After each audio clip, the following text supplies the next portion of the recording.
Have you ever wondered who the 70 disciples were that are mentioned in Luke chapter 10? It's not really valuable for deep theological thinking, but it's interesting when we look at some of these lists that were created in the 2nd and 3rd century and a little bit later. So join me for a few minutes and check this one out. Welcome to Thus Saith the Lord. Gene Lloyd here, and I have this quick history lesson today that I think you'll find interesting. I find it very interesting and intriguing. So in the Gospel of Luke chapter 10 verse 1, we see Jesus sending out some other disciples, these 70 disciples. Now these were not the original 12 that we already know about. This wasn't Peter, this wasn't Matthew or John. It was a different group of people. And so an inquisitive reader might look at that and say, well, who are these guys?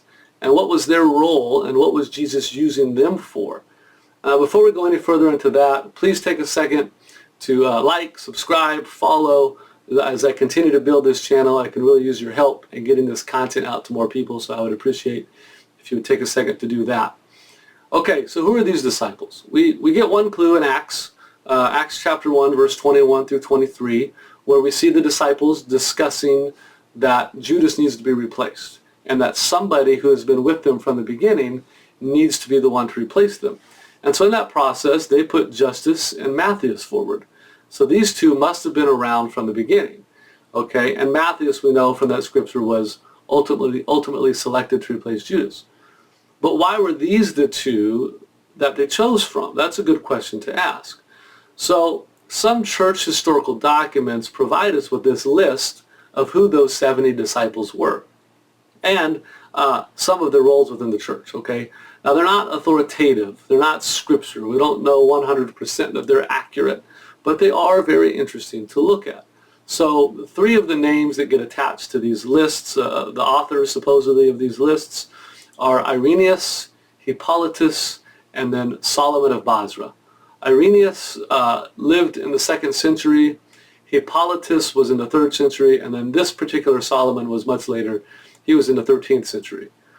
Now, I tend to think the closer we get to the 1st century, the more likely a document is going to be accurate. But there's also some evidence that these earlier lists might have been created by someone else and then different names were attached to them.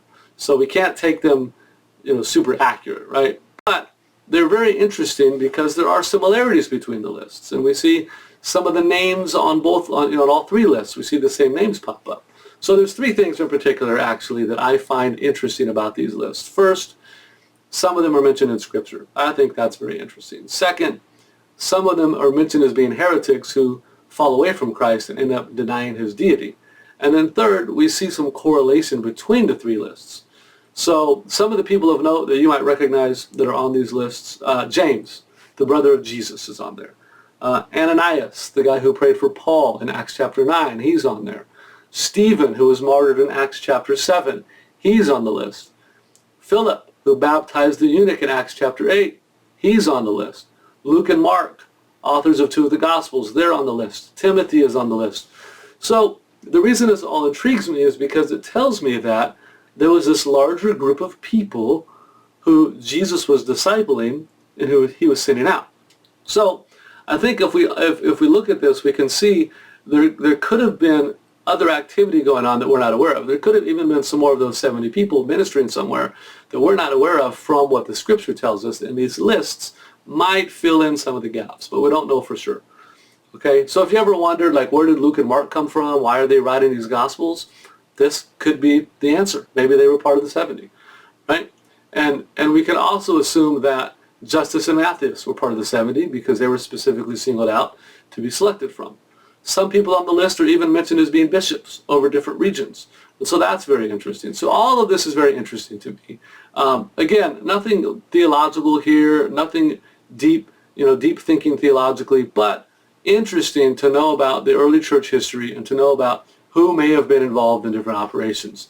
And it can help us a lot when we're digging into context of Scripture, when we're looking at the historical context and the cultural context of Scripture. It can help us to know who some of the players were and what they were doing afterwards. So take a look in the description below and the link I have. There's an article there that goes much deeper into this topic. I think it'll be good.